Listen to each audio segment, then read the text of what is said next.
I have what you need right here, I say, sliding the flash drive across the polished mahogany table. My heart pounds, but my voice remains steady. 25 years of dedication to Northwest Timber, and this is how it ends, with me exposing corruption instead of preparing for retirement. Richard Sterling's face turns from confident to ashen as board chairwoman Carol Morrison inserts the drive into her laptop. On the screen behind her, damning evidence appears: unauthorized contracts, inflated consultant fees, preferential deals with Richard's brother-in-law. This is this is taken out of context. Richard sputters, his designer tie suddenly seeming too tight around his neck. Mary is disgruntled about necessary modernization. Necessary? I interrupt, surprising even myself with my boldness. Is it necessary to replace experienced staff with unqualified golf buddies? Is it necessary to undermine our sustainability practices that took decades to build? As the board members exchange troubled glances, I remember how this all began just 10 days ago when my world collapsed in 5 minutes. The firing 10 days earlier, we needed someone who fits our culture, Richard said, leaning back in his leather chair with a satisfied smile. I'm sure you understand. I stared at him across the desk, the quarterly operations report I'd prepared still clutched in my hands. The spring sunlight streamed through the window, highlighting the gray in my hair that I'd stopped coloring years ago. At 54, I was the oldest operations manager in our industry, something I'd once worn as a badge of honor. You're replacing me with Jason Reed? He has no experience in manufacturing, no management background at all. Jason brings fresh perspectives, Richard replied, straightening his designer tie, the same tie that probably cost more than I spent on clothes in a month. Northwest Timber Products is evolving. We need leadership that aligns with our new direction. My mind flashed to Emily's college tuition bill sitting on my kitchen counter. The final year of medical school wasn't going to pay for itself.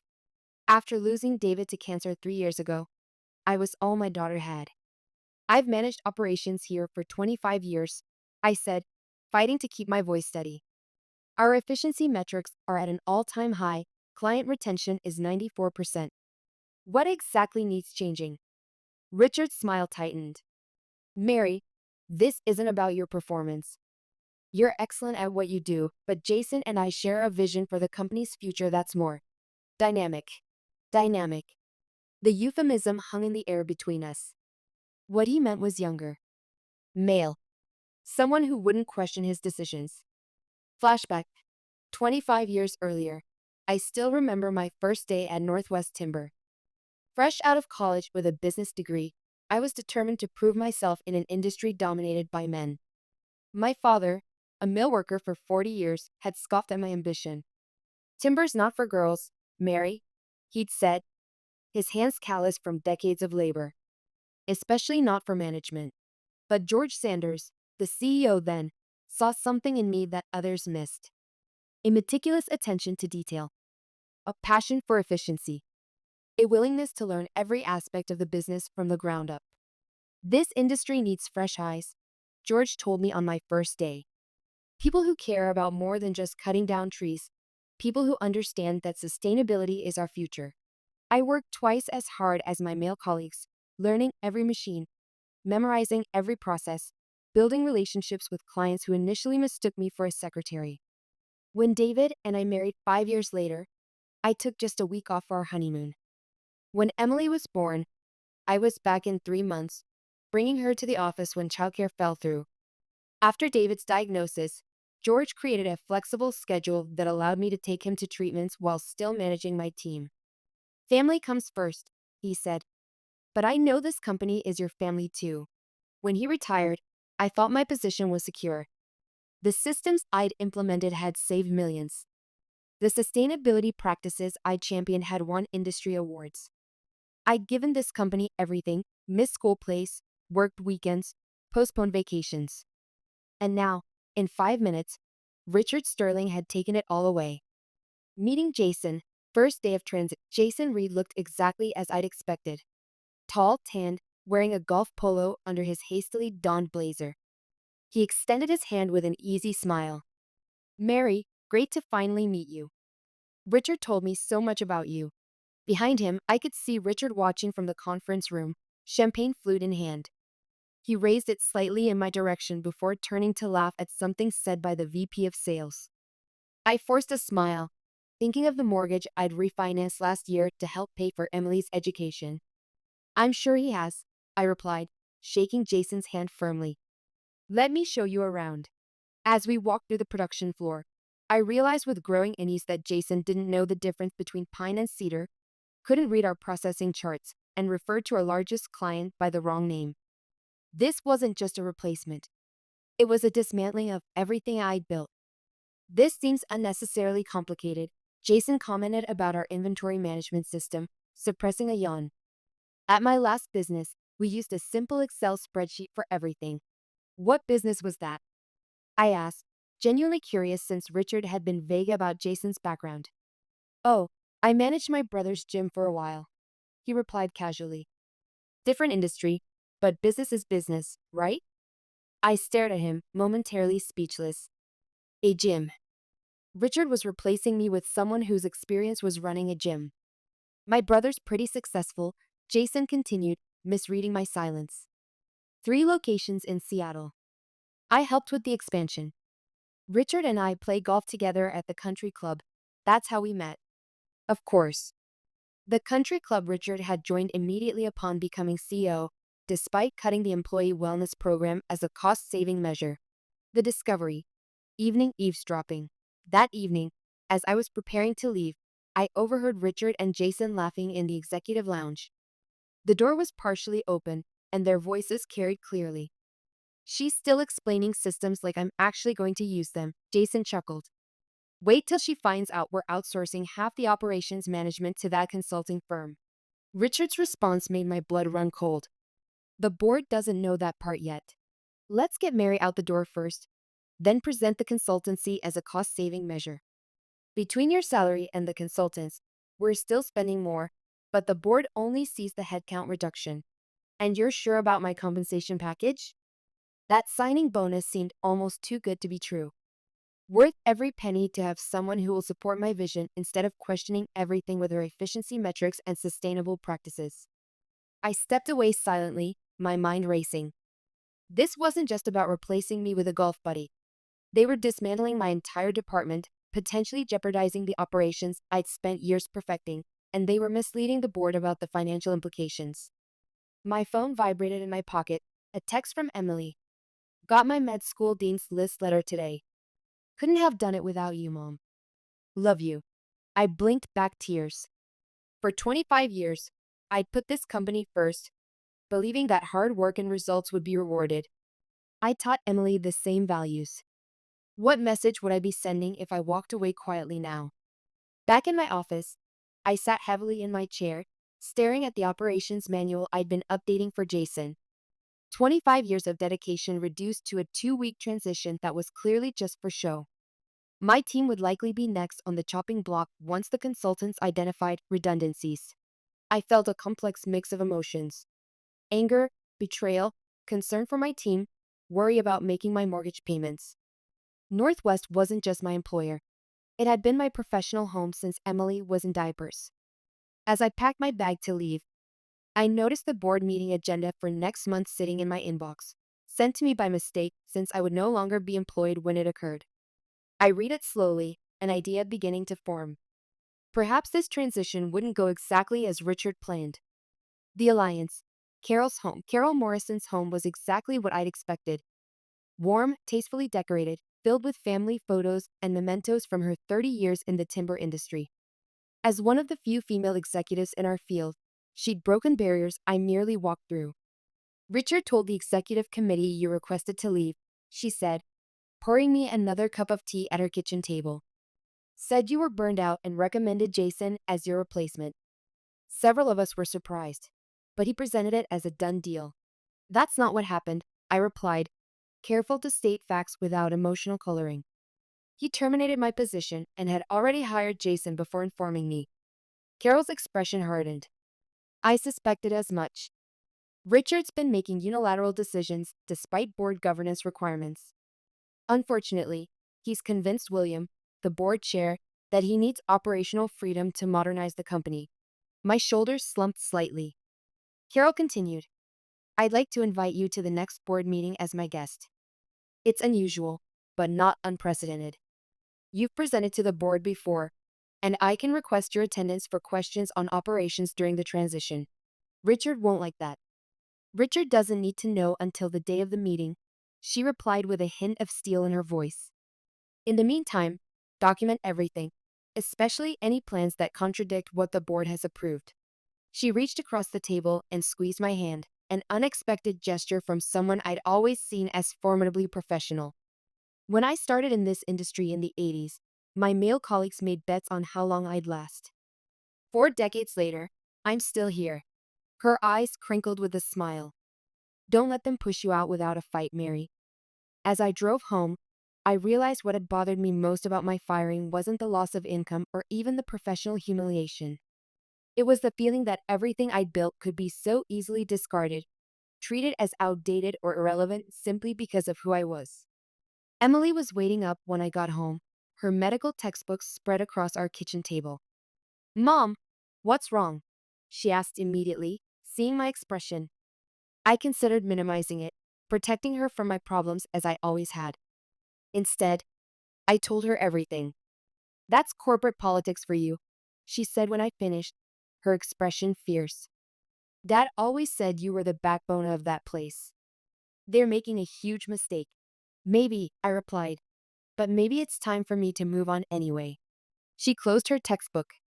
Is that really what you want? Or are you just saying that because it's easier than fighting? My daughter, always seeing right through me. Just like her father. The evidence, David's help. My assistant David Chen had been with me for 15 years. He'd started fresh out of college with an accounting degree, and I'd watched him grow into one of our most reliable team members. Now, with 2 sons in high school, he had as much to lose from Richard's restructuring as I did. I need your help, I said quietly in my office, but it could put you in an awkward position. David didn't hesitate.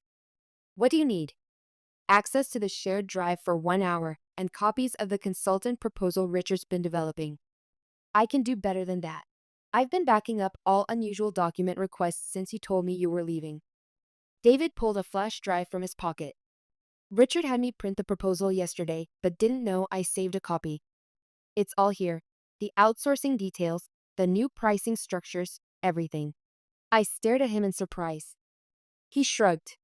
You trained me to maintain records of all operational changes. This seemed important. I quickly reviewed the files. The outsourcing proposal was worse than I'd imagined. It would replace our experienced operations team with overseas consultants who had no background in timber or sustainability practices. The projected savings only appeared positive because they excluded transition costs and potential compliance issues. I also found the complete Wilson construction contract with Richard's brother-in-law's name clearly indicated, plus similar preferential deals for 2 other companies connected to Richard's personal network. David, if Richard asks, you never gave me this. Gave you what? He replied with a wink. I'm just helping you pack. That evening, as I organized the documents at home, Emily brought me a cup of tea. Is that enough evidence to stop them? I don't know, I admitted.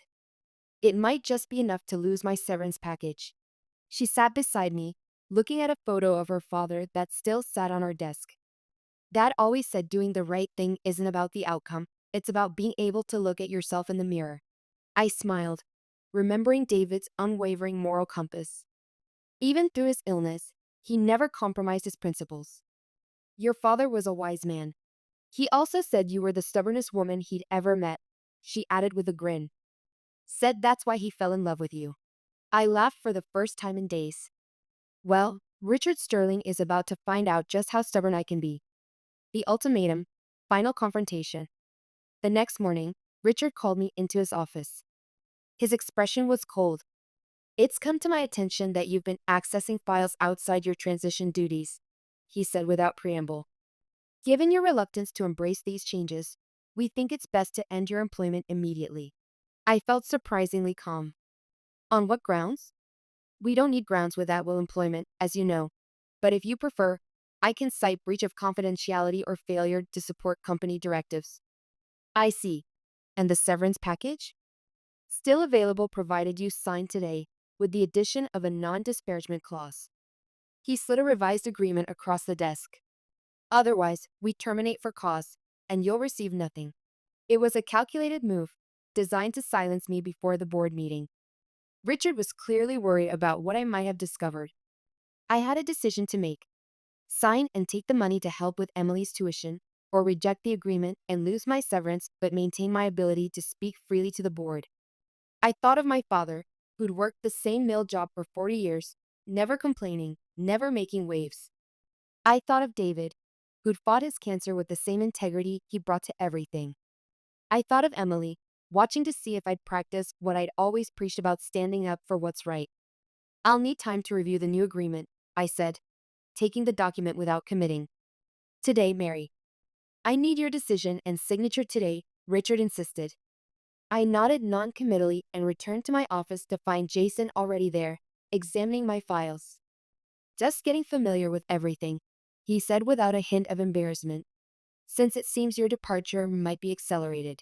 Take whatever you need, I replied, beginning to pack my personal items. Though you might want to actually read our sustainable forestry protocols before your meeting with the environmental compliance team this afternoon. Jason looked blank. What meeting? It's on the operations calendar.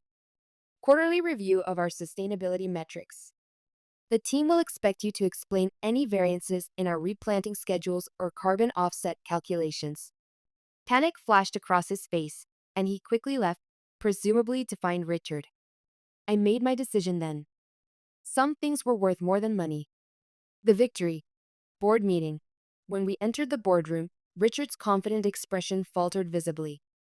Jason sat beside him, looking uncomfortable, as Carol and two other committee members arranged their materials. Mary, Richard recovered quickly. This is an executive meeting. I didn't invite her. William Foster, the board chairman, interrupted. Given the serious concerns raised about operational changes, we need her expertise. What concerns? Richard's voice was sharp. I've simply made a standard personnel change to align with our modernization strategy. Carol gestured to me. Mary, please share what you've discovered. With calm precision, I presented the documents I'd prepared. I explained how the outsourcing plan contradicted our sustainability commitments. I highlighted the preferential contracts with Richard's connections, displaying the pricing disparities alongside our standard terms. Most importantly, I concluded, looking each board member in the eye, none of these fundamental operational changes were presented to the board for approval, despite governance requirements for strategies impacting our core business model and environmental commitments. I paused, feeling 25 years of dedication behind my next words. I'm not here fighting for my job. I'm fighting for the soul of this company. Northwest Timber isn't just about profits. It's about sustainable forestry that serves our community for generations. What Richard proposes would undo decades of work building our reputation for environmental responsibility and operational excellence. Throughout my presentation, Richard's expression shifted from dismissive to concerned to openly hostile. Jason stared at the table, avoiding eye contact with everyone. When I finished, William turned to Richard. Is this accurate? Are you implementing these changes without board approval? I was planning to present the complete strategy at the next regular meeting, Richard claimed. Mary is selectively sharing information out of context because she's disgruntled about being replaced. The documents speak for themselves, I replied, sliding copies of Richard's own signed directives across the table, including your instruction to begin implementation before the next board meeting. William reviewed the papers, his expression growing increasingly grave. Richard, I think we need to continue this discussion privately with the committee. Mary, thank you for your thoroughness. Please wait outside. As I left the boardroom, Richard's glare followed me. Whatever happened next was out of my hands, but I had done what was right for the company I had helped build, and for myself. Epilogue. New beginnings. 3 months later, I stood in my new office overlooking Puget Sound.